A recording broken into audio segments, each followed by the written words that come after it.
Welcome to a special edition of the Darden Admissions Podcast. I'm your host, Brett Twitty, and you are listening to a new episode. On this episode of the podcast, I'm excited to share a recent conversation between Senior Assistant Dean of Admissions, Dawna Clarke, and Professor Melissa Thomas-Hunt. Melissa is the John Forbes Distinguished Professor of Business Administration here at the Darden School of Business, and this conversation was recorded during a recent Women at Darden Office Hours event.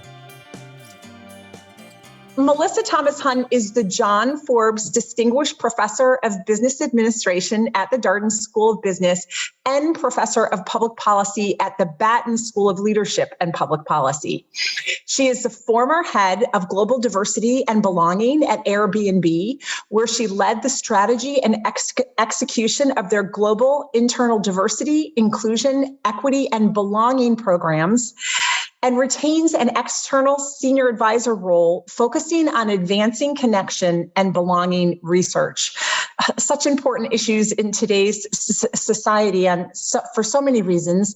Immediately prior to her role at Airbnb, Melissa served as Vice Provost for Inclusive Excellence and Professor of Management in the Owen School of Management.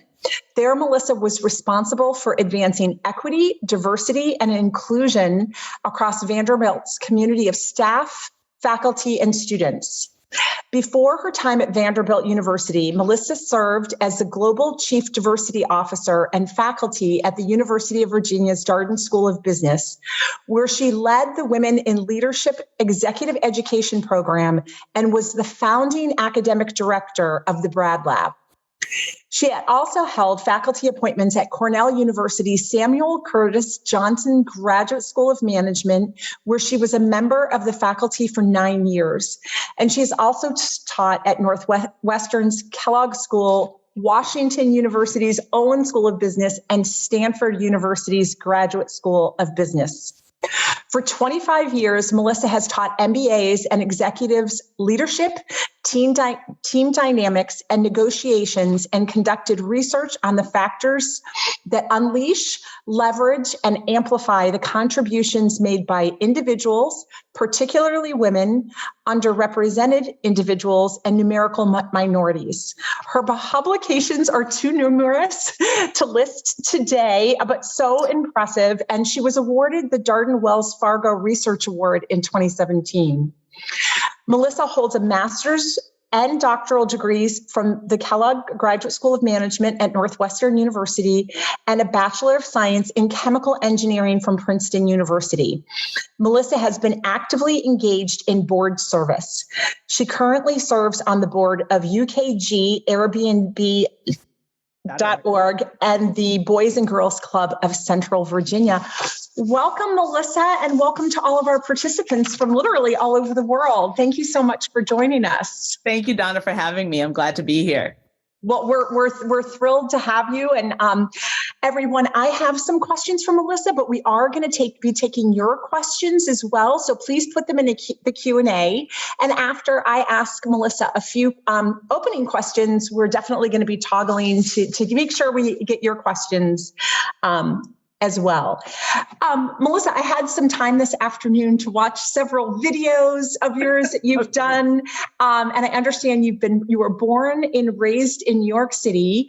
And one of the videos that was so compelling to me is that your parents observed when you were younger that you always sort of gravitated to the observation of people. I wonder if you could just talk about those early years and that sort of gravitational force to observe people. It's so related to your passions. I think I was just always curious. I always wanted to learn more about who people were and where they came from. I think I was always drawn to the individuals who were quieter, maybe off to the side, and just wanting to get to know them.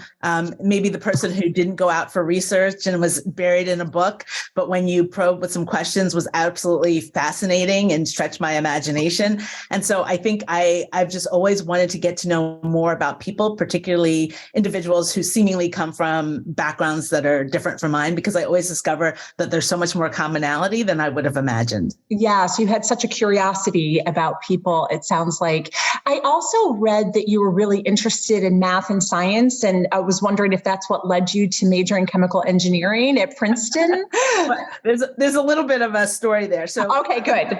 When I was 5 years old, and I have a younger brother who's a little bit shy of 3 years younger than I am. And so when I was 5 years old, he got a big wheel, and neither my mother or my father wanted to venture to put it together. And at the age of 5, I put the big wheel together, and that's holy smokes. I mean, now kids are doing so much more sophisticated stuff, but for them, it was a pretty big deal. And they're like, you need to be an engineer. I didn't know what an engineer was. Sure, at 5 years old. That stuck. And my parents were they were both educators and very pragmatic. And so because I continued on the path of taking a lot of math and science, and I went to Bronx Science, they said, you should be an engineer. In fact, you should really be an engineer. And so I ended up studying engineering. I was actually a chemical engineer, as you mentioned. It was the hardest thing that I've ever done in my life. I can imagine, right. And, but there was a level of resilience and a notion that I can tackle almost anything, having gotten through that degree. So yes, my parents put me on the path. Yeah, that's a great story. Not sure if I would want to tackle putting a big wheel together now. So it's a really impressive story. What led to the transition then to going on and getting your master's and doctoral degrees from Kellogg? Yeah. So at the time that I graduated or was getting ready to graduate from college, and the engineering program at Princeton was very theoretical. And so I applied for some engineering jobs. And, one of the, I had a job offer from Procter & Gamble, which was like a coveted job to do manufacturing management. But I have to be honest, I was on the younger side as a graduate, and I would have been managing a workforce 2, maybe 3 times my age that had vast experience. And I felt like I had the theoretical underpinnings, but not the applied. So I was a little bit intimidated by that. I had the opportunity to interview for a job as a marketing rep at IBM, and they were looking to make their sales force more technical. So they wanted to hire more engineers. And I had a little business on the side while I was in college, the holiday wreath agency, and also some care packages.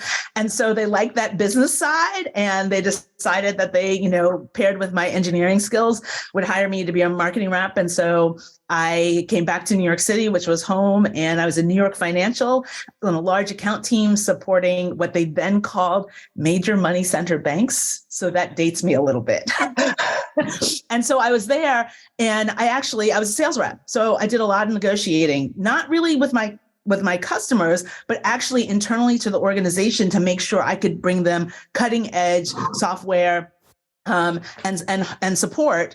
And I got really interested in negotiating, started understanding that it was a field that you could study, started taking some part-time classes in New York City, and then decided that I was going to apply because I really wanted to jump fully into it and study it. And it marries with I've always been a student of people. Yes. So studying negotiations and the people side of business, that's what took me to Northwestern to get my PhD. Yeah, that's so fascinating.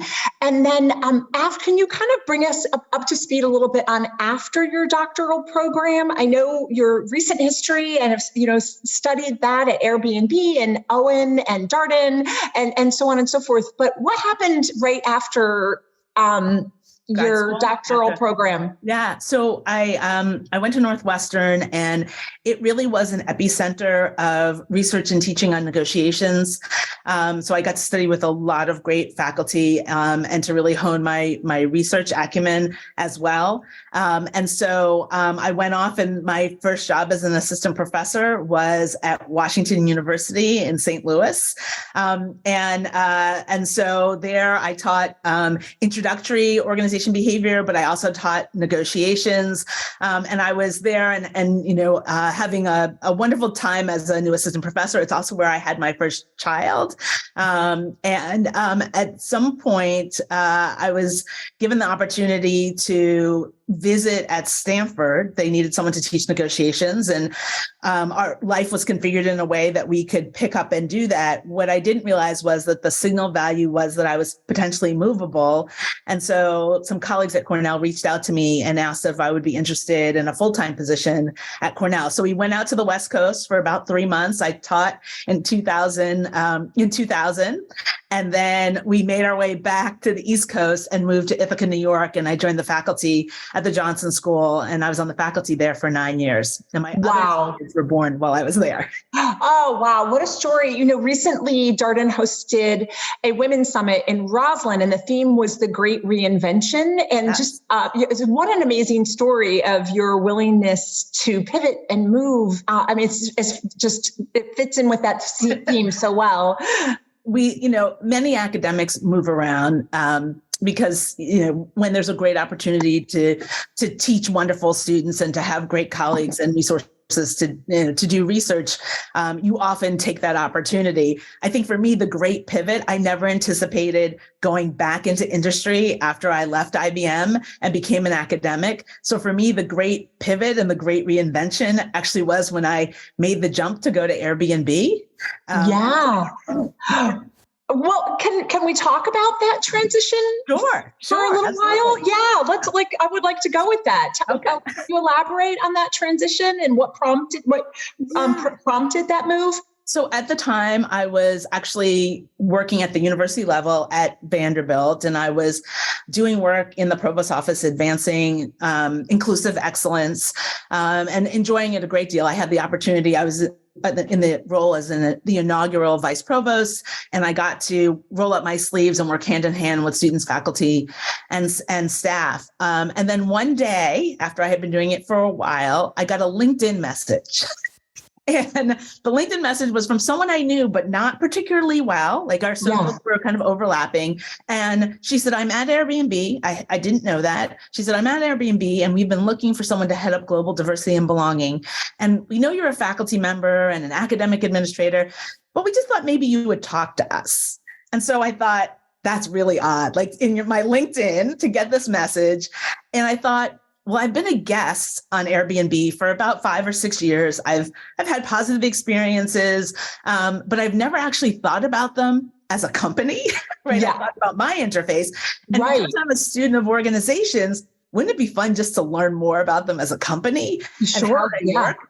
And so I started having a series of conversations, first with the person who was the chief people officer, they call it the VP of Employee Experience, who ultimately became my boss. And then with many of the executives who were there, and ultimately with the CEO. We had initially a face-to-face, very poignant conversation. One of my questions for him was, why did you pick belonging as the mission of Airbnb? And he talked very poignantly about times where he didn't feel like he belonged and why it was so important. But he still wasn't sold on me. He wasn't convinced. And so about 2 months later, I had another 90-minute, it was then a WebEx call, and it was robust dialogue, kind of arguing back and forth because he wanted to know, what are you going to do in your first 90 days? Are you going to go outside of the US, in the US? And so we went back and forth, and he asked me, what are the big things you would do? And for me, when you're advancing diversity and belonging, it's really about relationships. It's really about being curious about other individuals. It's about being perspective taking. And so we had that conversation, but I thought he was going to be left thinking I wasn't global enough, which I thought was really unfortunate because for me, you have to consider the global arena if you're thinking about diversity and diverse perspectives and individuals from different walks of life. And two, that he was going to think that my focus on relationships was a little bit mundane. But apparently he liked arguing with me. Yeah, I can see where that would be, compelling. Sure. And so he decided that I would be a good partner. And about a month later, I joined the executive team at Airbnb and started what was a wild ride. I knew I was captivated by the fact that they had a mission of belonging. So much of the work that I had been doing was trying to figure out in different organizations, mostly in universities, how could I mitigate the differences in the experience of belonging that different groups had, and to have a company that had it front and center, but didn't know how to actually, they had done lots on the platform. They had some very public woes around that, but actually they hadn't spent a whole lot of time internally looking at their employee base. And I thought I could help them with that. And right. Commitment there. Can you talk a little bit about some of the steps that you took there to help enhance belonging? Or that'd be great. Absolutely. So the first thing I did is I got on a lot of planes. This is back in 2019, because I wanted to honor my commitment that I was really there for all of the employees around the world. And so I was in Singapore twice within a few months. I was in the EMEA region. I was having individual meetings, group meetings. We had all sorts of inputs, because the other thing that I didn't know when I joined was that the CEO, Brian, had made some commitments to the company about advancing diversity and belonging, and that my initials were next to those commitments. And wow. So, and that was a surprise to you? It was a surprise to me. Yeah, wow. To me.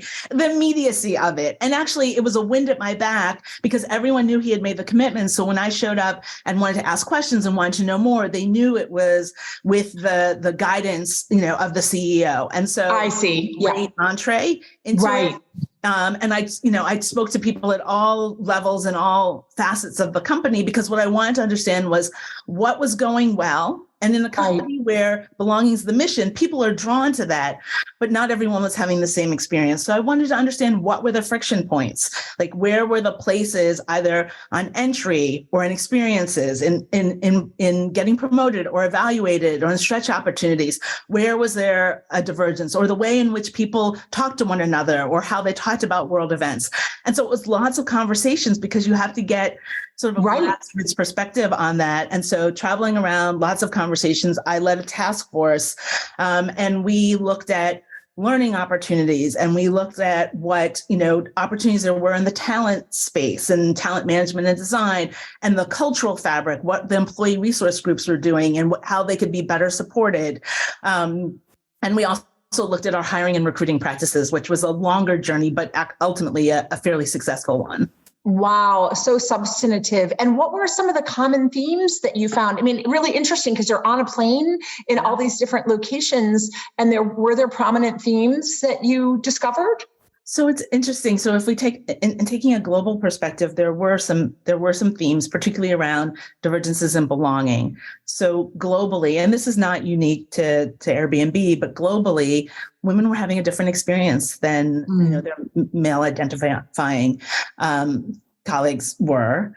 So that was one global theme. We also found that the LGBTQI plus community around the globe in varying degrees were having a different experience. And sometimes that experience was a function of feeling very valued within the wall, literally the walls of Airbnb at that time. But that when they stepped out into the broader society or community, they couldn't be as free. And that was in and of itself constraining. Right. We also found members of who identify as the disability community. Also, and that was a journey that I pushed really hard on, understanding, even including, not just physical disability, but also diversity and considering that. And then the last category was the category of caregivers and parents. Oh, wonderful. Particularly, the teams in Airbnb are not geographically bounded. So you could be on a team with anyone in the world. And honestly, particularly at that time, before the company was largely remote, it was very toggled to San Francisco. And so if you're in a team in Singapore, you could be getting up in the middle of the night repeatedly and then having to take your kids to school early in the morning. And what I heard from employees was, we understand we're in a US, California-centric place, but we'd love for our colleagues to at least acknowledge the contortions that we do to show up for them, right? And so these are stories about understanding people's situations, right? Yeah. Seeing colleagues as people and seeing their humanity, and then trying to figure out how do you solve for it. Part of it is awareness, and then a motivation to actually have your colleagues feel cared for. Yeah, amazing. What are some of the things that you're most proud of, during your time at Airbnb? I think that one of the things that I'm most proud about is that my team, and I actually had two teams. I had people analytics and I had the diversity and belonging team. Both of those teams, in particular, diversity and belonging, was seen as a safe place. It was seen as a place where people could come, and if they were having challenges beyond what they could just take to talent, that we were thought partners, that we could provide resources, that we could provide coaching and guidance. And I'm really proud because it was important that we were a trusted entity, and we worked really hard to cultivate that. I'm also really proud because there are a lot of things that we put in place. We were able to institute diversity goals, both broadly for the company, but also for the executive and board in aggregate. We were also able to task all of the executives with having diversity and belonging plans. And we weren't prescriptive about what needed to be in there because we recognized that each of their organizations needed to have its own organic and tailored version. But that put the accountability on the executives to actually determine how they were, what were going to be the programs that they put forth. There was a revamp to hiring processes in tech. There are a host of things that we did. And I think we really re-energized the employee resource groups so that they felt that they could help create the culture and create a culture that was representative of the vast array of individuals who were present. Amazing. When you transitioned, I was going to ask you about what led you to come back to Darden, and we'll come back to that in a minute because I'm really curious. But I mean, this is such a rich experience and so many insights. Can you talk a little bit about the transferability of what you learned at Airbnb and what you were able to accomplish that, and how you've brought that into the Darden culture? There's a little bit of like, how did I bring the Darden culture into Airbnb? Right? Okay, great. Well, you go for that too. And obviously, bringing back what I experienced at Airbnb, certainly I have a new focus. But I say bringing from Darden to Airbnb, because when I first got to Airbnb, people were like, here's this faculty member, this academic, right? And tech is pretty picky about who they let in. Interesting. And so I knew that the right answer when people said, like, how is tech different? Like I had to say, like, it's so different. In terms of the work that I was doing, which is really about people and conversations and seeing people and understanding how they're being treated and figuring out the source of it, it was actually really similar, right? So I had done a lot of work at Belonging, at Darden and Vanderbilt and other places, really asking questions, building relationships, building trust. And those were the same skills that I leveraged when I went to Airbnb. I had, much like at Darden, where I had the opportunity to share that with my colleagues, because I was sitting on the executive team, I was able to give my executive colleagues a perspective that they often didn't get because there's so much distance between them and they're so busy and have so many top of mind things. But I was able to close some of those gaps. In terms of, bringing things back from Airbnb, I just think I have a much richer perspective of tech. One, I had to learn the language of tech, right? Because perceived as credible. If you don't speak the language, then people don't think that you could possibly help them in any way. And so my family would joke with me when they would talk to me and they're like, oh, you're speaking tech speak now. Can you translate for us? And even now that I'm back at Darden, there are times when I'm with my colleagues and they're like, what did you say?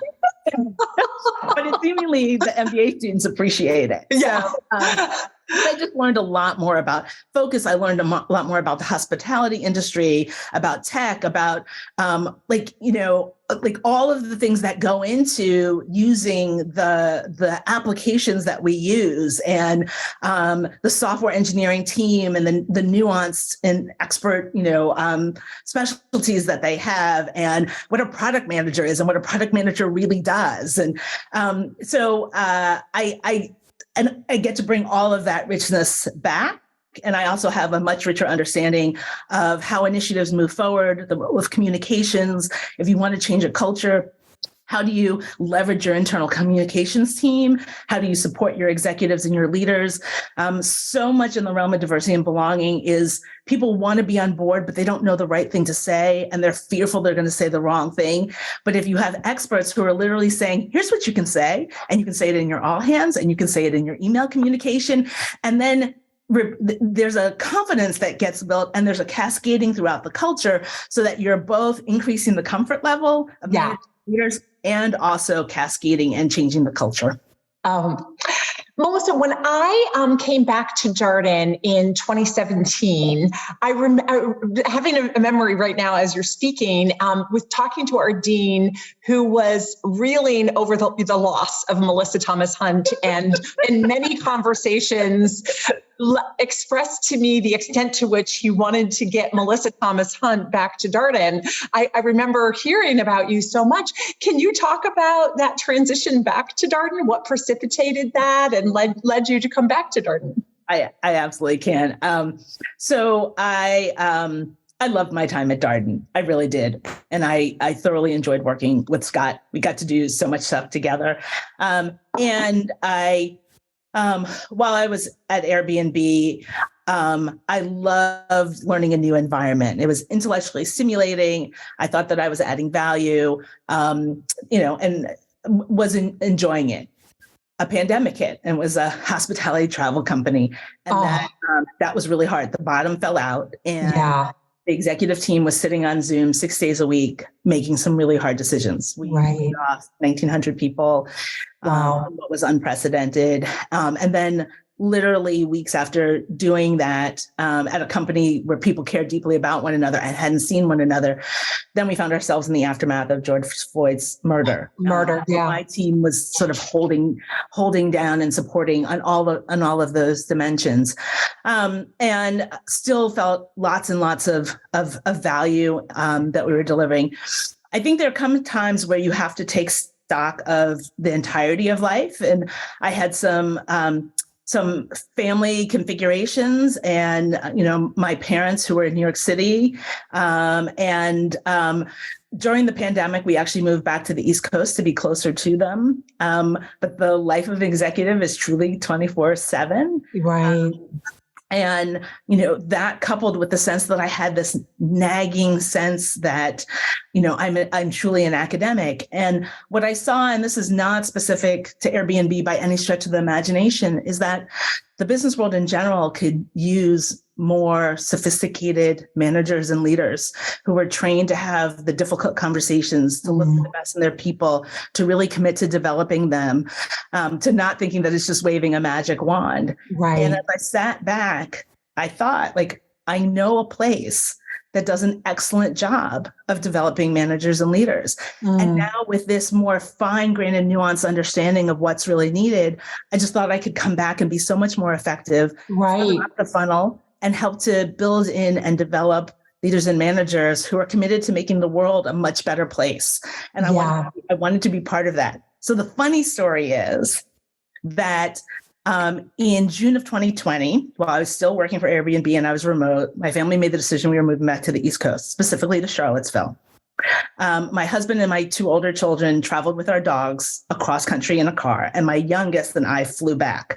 When I landed at the Charlottesville airport and turned on my phone, my first message was from Scott Beardsley. And he was like, "How are you doing?" And I said, "Are you tracking me? Because I just landed in Charlottesville because we've moved back." And that was the start of a conversation. Oh my gosh, talk about serendipity. Yeah. Wow. That's serendipity. Oh, that's amazing. I'm so glad you shared that story. And so important that our MBAs learn to lead diverse organizations and to do so in an inclusive way where people do feel a sense of belonging. And I know it's so important to Darden to cultivate those skills. How do you see DEI initiatives or issues evolving at Darden? Yeah, I think so between my two stints at Darden, I think that there's much more fluency and commitment to really creating an environment in which, the vast array of students can belong. I think within any organization, it's always a journey, and anytime an organization says that we're there, they're absolutely not there and they're going to roll back. So, we are on a journey and that's super important. And there's awareness. We have an incredibly diverse array of MBA students from all walks of life and around the globe who are incredibly smart and hardworking and accomplished leaders already. And that just makes for a tapestry that is rich for learning. And I think the thing that, anyone who is getting their MBA or contemplating getting an MBA has to realize that this is really a global playing field. And you want to be someplace where you're going to have the opportunity to understand the nuances of different geopolitical regions, of different cultural contexts, and what better than to place yourself, somewhere where you're going to have that type of diversity. And so I think we have to continue to, ask the questions about like, what's the experience that someone's having? How can we make it better? And if we continue asking those questions, then we'll be able to solve for it and continue to, for everyone to be able to leverage the phenomenal pedagogy in the Darden classroom. I think I've been in a number of business schools, and it really is differentiated. The student-centered learning, the notion that you're being prepared so that when you get dropped back in the workforce, there are ambiguous and thorny problems, and you are able to bring to bear multiple lenses, because there's no one problem that's solely a finance problem. And there's no problem that's an accounting problem or a marketing problem that's not a people problem also. Right. And so the great thing about the Darden classroom is that you get to figure out, what is the root cause? What are all the tools that I need to bring to bear? And that's really a differentiator of the students that graduate from our program. Right. I'm going to switch gears. There's some really good questions coming in the Q&A. And one is, what classes do you teach at Darden under the leadership and organizational behavior area? Yes. So I just finished teaching the introductory leadership and organizations class called the LO Core. I taught 140 of my new best friends across 2 sections, actually down from the 213 that I taught a year ago, because I taught 3 sections. So Holy smokes. Yeah. Teach the core class. And then I also, historically, the class that I've taught the most at Darden is negotiations. Okay. Yes. Oh, great. One of the questions I'm seeing in the chat is, did you ever experience unconscious bias at Airbnb? If yes, where did it occur? And when you work through diversity, how did you take note of that? Yeah. So here's the thing, right? I've done research on unconscious bias. I have done lots of reading on it. Unconscious bias, it's everywhere. Part of it is, there are heuristics that, over time we have developed as shortcuts, sometimes for safety. But the problem is when our unconscious biases don't actually map onto true base rates, when they're actually not representative of the environment, when we take a shortcut based upon the way someone looks, how we perceive them, and particularly when we then make decisions or engage in ways that are detrimental to the individual. So part of it is we are human beings, and part of the way we are wired is to take shortcuts. And what we have to do is work against that. We have to, such a good point. Question our assumptions. And so the question is, so I am a middle-aged Black woman. And when people meet me, depending upon their lived experience, there are all sorts of things that can go through their minds, right? So for me to so of course I've been subject to unconscious bias, but it's really about how do I help other people, both who are on the receiving end of it, like how do I help them navigate in their careers, and how do I help individuals be motivated to overcome their biases. And part of that motivation is bringing awareness, but also bringing tools and learning and a pathway for them to be more expansive in their thinking. Great answer. Thank you so much. There's a question from Claudia who is asking about what diversity and inclusion initiatives has Darden taken in recent years to promote women and Hispanic minorities representation in business. And maybe you can just speak about that. It doesn't have to be Darden specific, but more broadly. I know, having done some research about you, you have a lot of expertise on women as individuals in the workplace. Yeah. Well, actually right now, my colleague, Laura Morgan Roberts, is teaching in what we call affectionately the WIL program, the Women in Leadership program. And so at Darden, and there was just recently the Women's Summit, which you mentioned, Dawna, there has really been a fine point over the years in recognizing, and I think this is the way Darden would see it. If you are a manager or leader, if you're in an organization and you have things that you need to develop, why would you ever want to do it with less than the full human capital at your disposal? And so it's not a nice to have, it's a making sure that you have the most talented students, the most talented workforce. And in doing so, that means that you have to make sure that you have strong representation from women. And so there are all sorts of ways. GWIB is one of the strongest organizations. There's lots of mentorship. They have men allies who are participating. It's really phenomenal, the things that they have done. And I think the faculty is increasingly aware in the classroom of how you have to lead an inclusive classroom so that all voices are heard and encouraged and invited, specifically in the realm of Hispanic, Latina, Latine. The world actually needs to wake up to just the raw demographics. It's a vibrant population of talented individuals who are prosperous and highly motivated. And again, the question is, why would we not set the table and invite and accelerate individuals to bring their full talented array? And organizations, companies are demanding it. And so absolutely, it's the thing that enriches our environment, but it's also absolutely necessary. It's table stakes. Thank you. Just as an aside, there is a note in a Q&A from a Darden alum, Laura Curran, who is saying she would love to host you for an event in Orange County, Newport Beach, California. So you, among the questions you have... Sounds great. I look forward to an invitation as well. There's a question from Elizabeth that said, you've been at such incredible institutions. Curious to know what you feel separates the Darden program in terms of, how MBA students are prepared to show up in the workforce with a DEI lens. Yeah. So when I arrived at Darden in 2009, I knew that it was a pedagogy that was driven by case method, which we now really characterize as student center. But I don't think I understood the impact of that. I thought, I teach negotiations, I've taught cases. I didn't understand what truly happened in the classroom. And what happens in the classroom is that it's a facilitated conversation with, anywhere from, 40 to 70 individuals. And there's a lot of pedagogy and deliberate coordination with the faculty teaching team. But what we're teaching you is to take very ambiguous, diffuse information and to make sense of it.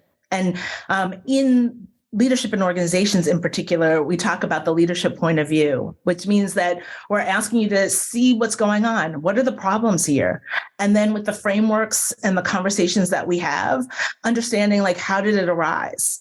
And then going on to acting. What are you actually going to do? What's the specific action you're going to take? So we do a lot of role plays in class because saying what one should do and actually doing it are very different things. And what we want is for you day one, and even in your internships, to be absolutely prepared to engage. And when you talk to companies, the differentiating thing that they say about Darden alums is that they are ready, even in their internships, to demonstrate. There are stories of Darden interns saving companies money, being able to distill really complex situations. They're ready to go. And part of that is just the case method and the structure that we impose. Yeah, I hear that feedback all the time too. What are some of your favorite cases that you teach regularly or have worked on? So I'm going to tell you that one of my favorite cases is called Taryn Swan. And it's about Taryn Swan, who's a real person who actually graduated from HBS, we'll say that quietly, and worked for Nickelodeon. And she is tasked with leading up an initiative for Nickelodeon in Latin America. And it's actually a relatively old case, but it's a favorite of mine because it's one of the earliest where you see a protagonist who's non-white, where you see a protagonist who's a woman who has real business responsibility. But there are also some other things about it. So Taryn, as it turns out, is pregnant. And so she's not going to be able to actually travel to the same location location, that's her team, she's going to actually lead them remotely. And so the questions that we ask about, is it appropriate? How should you do this? I mean, they're kind of antiquated given what they've all been through, but they were leading edge and really, probing questions at that time. But it was a first in so many dimensions. And she was such a strong leader and fostered such a strong team that I love it. We really don't teach it that much anymore, but it leaves a lasting impression. Other cases are some of the negotiation cases that I've written. It's all experiential. And so we really want to transport students into the place where they're trying to make the hard decisions. They're trying to negotiate with others, and then they get to unpack those experiences by seeing how others differentially engage. So, those are some of the ones that that I love, but there are many wonderful, wonderful cases. Yeah, thanks for sharing that. For many prospective students, they have not yet experienced the case method. So for them to hear from you some of the cases you're passionate about, I think really helps, give it some color. You mentioned earlier in the webinar, in addition to having such an accomplished and impressive career, you also have a family, you have parents, you have 3 children. I know we have in common that both of our sons, well, mine graduated from Middlebury, yours is a freshman, if I remember correctly, at Middlebury.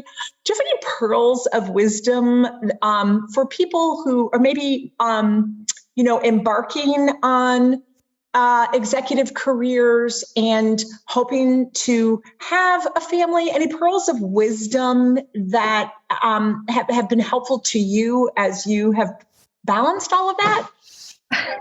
It's funny, Dawna, that you say balanced, because I really think of it more, and this was not my analogy, it was someone else's, as a kaleidoscope. And so for those of you who are familiar with the kaleidoscope, and like the colors come in, the shapes come in at different points in time, depending how you twist it, things are foregrounded and then they appear into the background. And I think if we think about our careers and our personal lives as more of kaleidoscopes, and that sometimes some things are going to be in the foreground and at other times they're going to take a back seat. There were times, and I was joking with some of my my colleagues, and I was saying that there was a time where I just couldn't do any work on weekends because I had 3 little kids, and we were, traipsing around soccer fields and gymnastics and whatever the case may be, and that was the time with them. And so I had a more finite time in which to get work done, which the reality is I had fewer hours, and so there was less that I chose to get done. But now, my youngest is 18 and a freshman in college, and my, one's in law school and the other one's also in college. And so my weekends end up being a hugely productive time.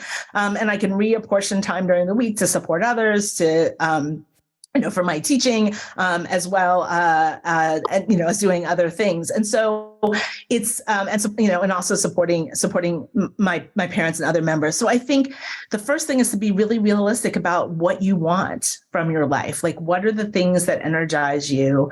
And then to figure out, like, do you need everything at once? Can this be staged? What are the things that you need to do now? Like, and sometimes there are skill sets that you want to build now, and then recognize that there are going to be times where you need to invest in other things, and to be really honest in conversations about that, and to think about how do you want to design your life and your career. That doesn't mean you're going to be able to implement it immediately, but if you can envision it, then you can begin to put those pieces together and talk to other people that you see who you think of as models and ask them, how did they do it?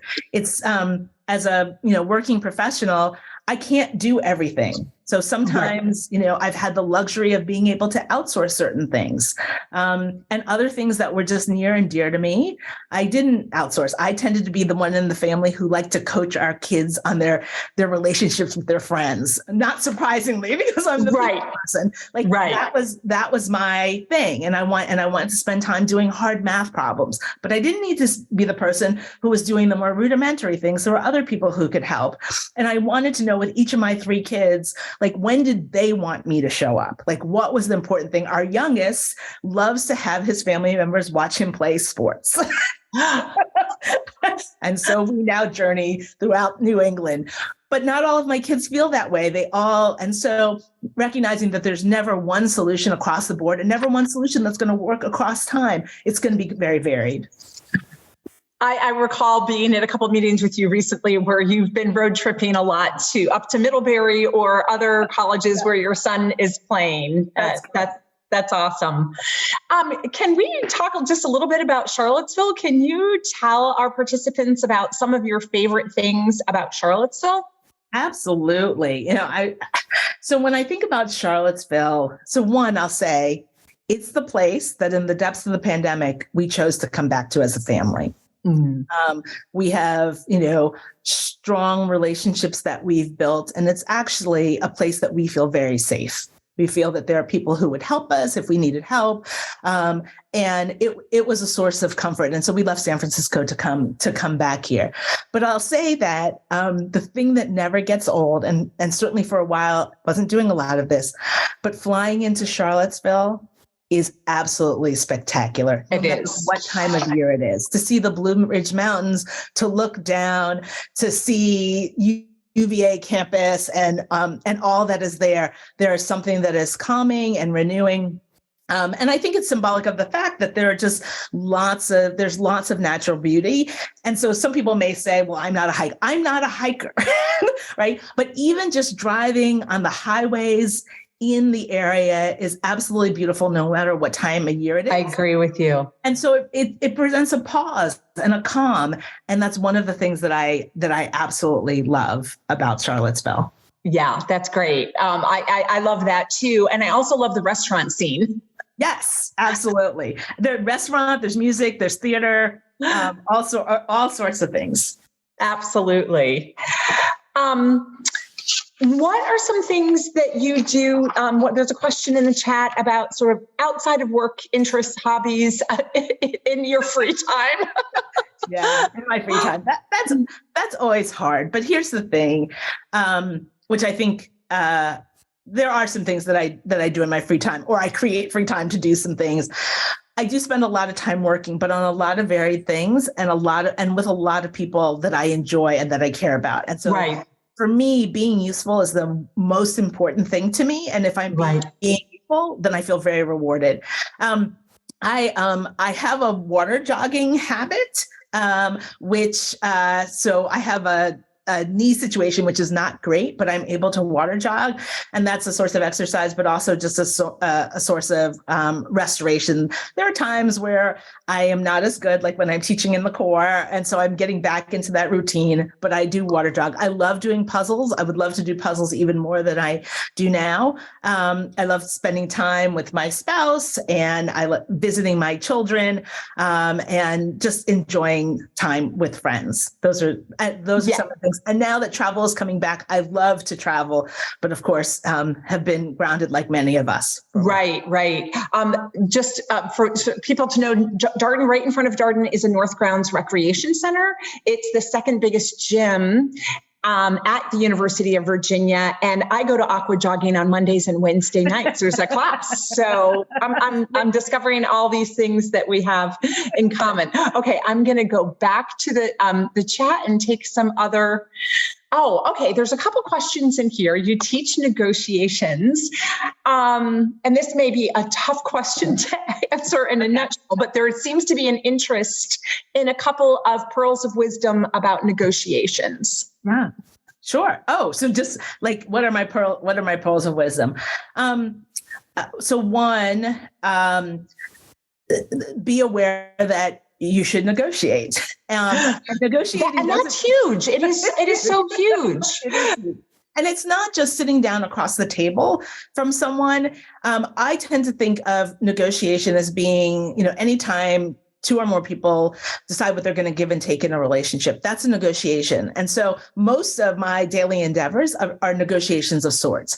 And so what becomes important is understanding what I would ideally like to get out of a situation, whether we're problem solving, working a project, and what someone else might want to get out of it as well. And so understanding what their interests are. So that means asking lots of questions. It also means being willing to share a little bit about what your objectives are. And what you find, and what you should be open to the fact, is we don't actually all care equally about the same issues. And so you have the opportunity to try and get what you want on things you care more about, and maybe make some concessions on things that you care less about. And so even when our preferences are opposing, we may not care equally about those issues. And so there's an opportunity to create some value and some goodwill in having that awareness. But it starts with building a relationship, gathering information, and being open to the possibility that there are things that you don't know about the other party and you hope to figure it out. Yeah. Thanks for sharing that. And everybody, if you come to Darden, you want to take Melissa's negotiations class for sure. Well, our time is coming to an end. Thank you so much for participating in the webinar. I so enjoyed getting to know more about you and watching your videos and listening to all that you had to share today. And thank you again to all of the participants who have tuned in from around the world. I see somebody now from Budapest. Really, really appreciate your participation, and for many of you staying up very late on the other side of the globe too. Melissa, thank you so much. And everybody, have a good afternoon and evening. Thank you so much. It's been wonderful. I so enjoyed it. Bye-bye. And that was a conversation between Senior Assistant Dean of Admissions Dawna Clarke and Professor Melissa Thomas Hunt from our ongoing Women at Darden Office Hours series.